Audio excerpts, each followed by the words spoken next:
കാശിനാഥൻ ഭാഗം 12. രചന അവതരണം Divyaraj. Kashinathan. Cabin തുറന്നെത്തിയ nurse കാശിയുടെ പേര് ഉച്ചത്തിൽ വിളിച്ചു പറയുമ്പോൾ ചാടിപ്പിടിച്ചെഴുന്നേറ്റു വൈഷ്ണവി. കണ്ണേട്ടാ. അവൻ്റെ മുഖത്തേക്ക് ഉറ്റുനോക്കുമ്പോൾ വല്ലാത്തൊരു പരിഭ്രമം അവനെ വന്ന് പൊതിയുന്നുണ്ടായിരുന്നു.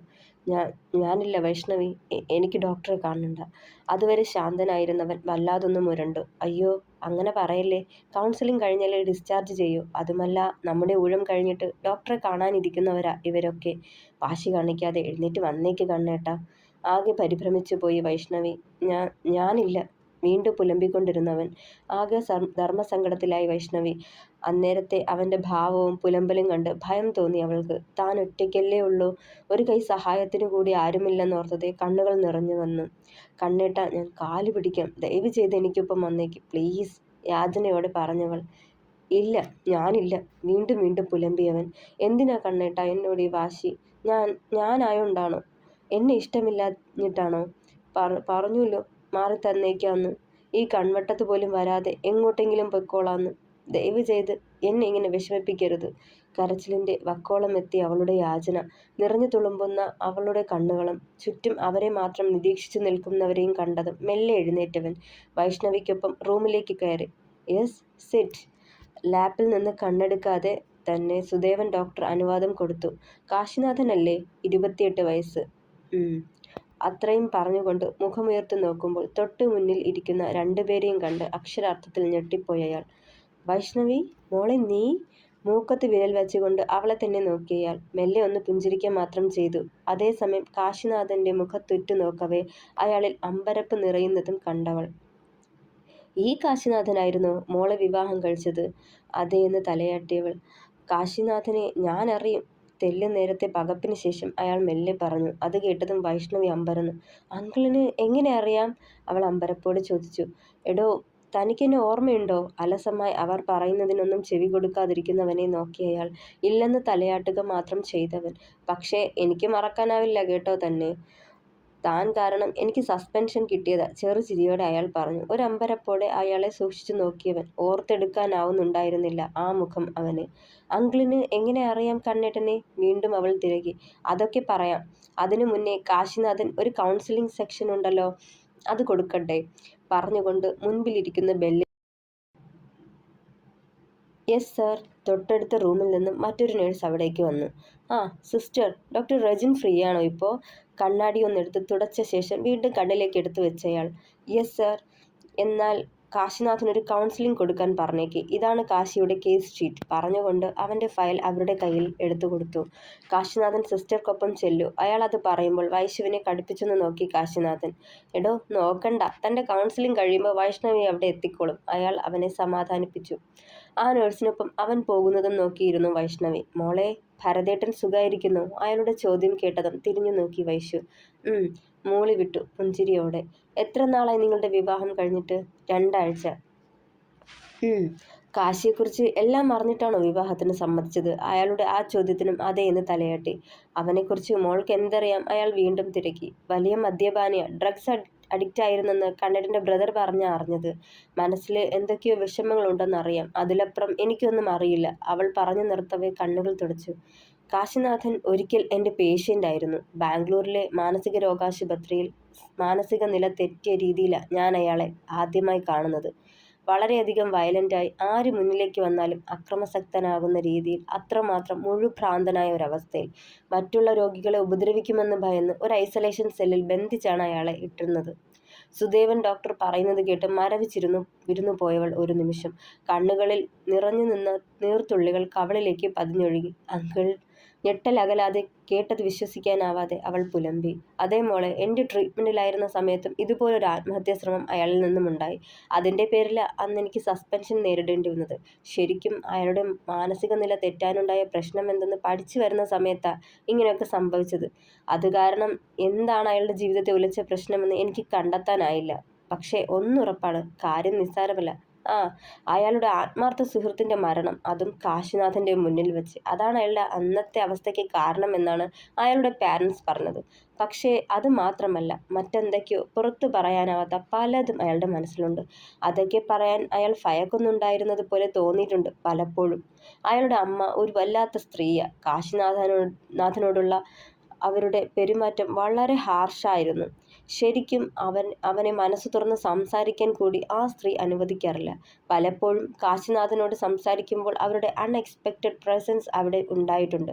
അവരെയും അവൻ ഭയന്നിരുന്നു കാണണം. പറയാൻ തുടങ്ങുന്ന പലതും പറയാതെ വിഴുങ്ങുന്ന കാഴ്ച ഞാൻ മുന്നിൽ കണ്ടിട്ടുണ്ട്. അയാൾ അത് പറയുമ്പോൾ ഒന്ന് നെടുവീർപ്പിട്ടു വൈഷ്ണവി. സാവിത്രിയമ്മയിൽ നിന്ന് അവൻ അനുഭവിച്ച അവഗണനയും തിക്താനുഭവങ്ങളും അവർക്ക് ഊഹിക്കാമായിരുന്നു.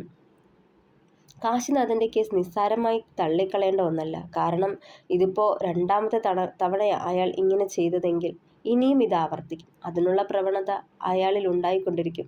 കൗൺസിലിംഗ് പോലെ പ്രധാനപ്പെട്ട ഒരു കാര്യമാണ് മോളുടെ സാമീപ്യവും കരുതലും. എന്തും നിന്നോട് തുറന്നു പറയാൻ അവന് കഴിയണം. ഉള്ളറകളിലെ രഹസ്യങ്ങൾ അറിഞ്ഞാലേ അവനുള്ള ട്രീറ്റ്മെൻറ്റ് സാധ്യമാകൂ. മോളുടെ ശ്രദ്ധ എപ്പോഴും അവനൊപ്പം ഉണ്ടാവണം. ചെയറിലേക്ക് ചാരിയിരുന്നു കൊണ്ട് അയാളത് പറയുമ്പോൾ മരവിപ്പിൽ നിന്ന് മുക്തി നേടാനാവാതെ അതേ ഇരിപ്പ് തുടർന്നവൾ. സുദേവൻ ഡോക്ടറുടെ ക്യാബിനിൽ നിന്ന് പുറത്തേക്കിറങ്ങുമ്പോഴും ഉള്ളിലെ നടുക്കം വിട്ടുമാറിയിരുന്നില്ല അവളിൽ നിന്നും. ഡോക്ടർ റെജിൻ്റെ ക്യാബിനിൽ നിന്നും ഇറങ്ങി വരുന്നവനെ കണ്ടതേ ഉള്ളിൽ വല്ലാത്തൊരു ഭയവും ഉണർന്നു വന്നു.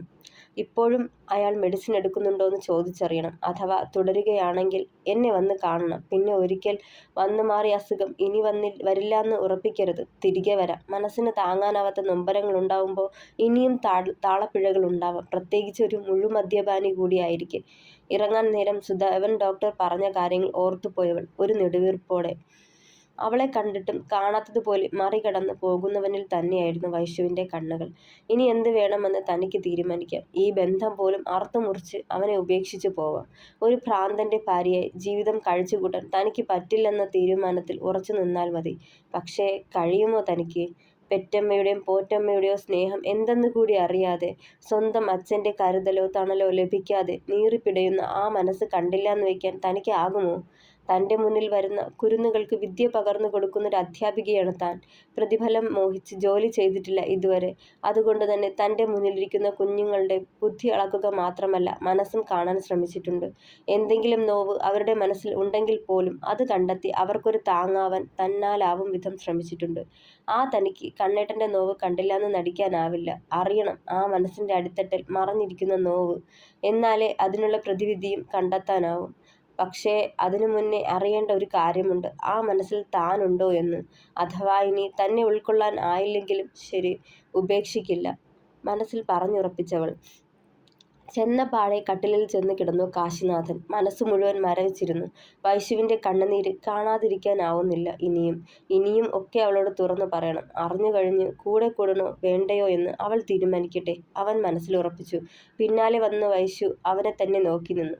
കണ്ണിന് മീതെ കൈ വെച്ച് കിടപ്പുണ്ടവൻ. മോളെ, പോയ കാര്യം എന്തായി? ശാരദാമ്മ ഒരു കൈയിൽ ഫ്ലാസ്കും പിടിച്ച് അകത്തേക്ക് കയറിയിരുന്നു. അവൾ കാശിയെ തന്നെ നോക്കി. അതേ കിടപ്പ് തന്നെയാണ്. കൗൺസിലിംഗ് നടന്നെന്ന് അറിയാം. എന്തെങ്കിലും തുറന്നു പറഞ്ഞോ എന്നറിയില്ല. ടീച്ചറമ്മയോട് എന്ത് പറയാനാ? ഒരു നിമിഷം അവൾ അങ്കലാപ്പിലായി. എന്താ മോളെ, എന്താന്ന് പറയും. അവർ അവളെ തന്നെ ഉറ്റുനോക്കി. അത് പിന്നെ പറയാൻ തുടങ്ങിയതും കാശിനാഥന് ഇന്ന് ഡിസ്ചാർജായി. ഇതാ ഡിസ്ചാർജ് സമ്മറി. ഒരു നേഴ്സ് അവിടേക്ക് വന്നു. കയ്യിൽ കൊണ്ടുവന്ന ഫയൽ അവൾക്ക് നേരെ നീട്ടി. വേഗം കൈ നീട്ടി അവൾ അത് വാങ്ങി. ബില്ല് പേ ചെയ്തതിൻ്റെ റെസിപ്റ്റും അതിലുണ്ട്. വേറെ ഫോർമാലിറ്റീസ് ഒന്നും ഇല്ല. നിങ്ങൾക്ക് പോവാം. ചെറുചിരിയോടെ അവരത് പറയുമ്പോൾ മെല്ലെ പുഞ്ചിരിച്ചു വൈശു. ചന്ദ്രനെ വിളിക്കാം അല്ലേ മോളെ? അല്ലെങ്കിൽ ഓട്ടോ പിടിക്കേണ്ടി വരും. നേഴ്സ് പോയിക്കഴിഞ്ഞതും ശാരദാമ്മ വൈശുവിനെ നോക്കി. വേണ്ട, ആരെയും ശല്യം ചെയ്യേണ്ട ടീച്ചറമ്മേ. നമുക്ക് ഓട്ടോ പിടിച്ച് വീട്ടിലേക്ക് പോവാം. അവൾ അത് പറയുമ്പോൾ കാശിനാഥൻ കണ്ണ് മറച്ചു വെച്ചിരുന്ന കൈ മാറ്റി അവളെ മുഖമുയർത്തി നോക്കി. ഞാൻ പോയി ഓട്ടോ പിടിച്ചിട്ട് വരാം ടീച്ചറമ്മേ. അവരുടെ അനുവാദത്തിന് കാക്കാതെ പുറത്തേക്ക് നടന്നവൾ. പാവം കുട്ടി, എത്ര ദിവസമായി അതൊന്ന് നേരാവണ്ണം ഉണ്ടിട്ടും ഉറങ്ങിയിട്ടും. നിനക്കിഷ്ടാവില്ല, ദേഷ്യാവും എന്നൊക്കെ കരുതിയ അവൾ പുറത്ത് തങ്ങിയത്. അതൊരു പാവം കുട്ടിയാ കണ്ണാ. എന്തിനാ അതിനെ ഇങ്ങനെ നോവിക്കണത്? അതിന് മാത്രം തെറ്റൊന്നും ആ കുട്ടി ചെയ്തിട്ടില്ലല്ലോ. കണ്ണുനീരൊപ്പിക്കൊണ്ട് അവരത് പറയവേ വല്ലാത്തൊരു ദുഃഖം തോന്നി അവൻ. ആദ്യം കണ്ടൊരു ഓട്ടോയ്ക്ക് കൈ കാണിച്ച് ഹോസ്പിറ്റൽ മുറ്റത്തേക്ക് വിളിപ്പിച്ചു വൈശു.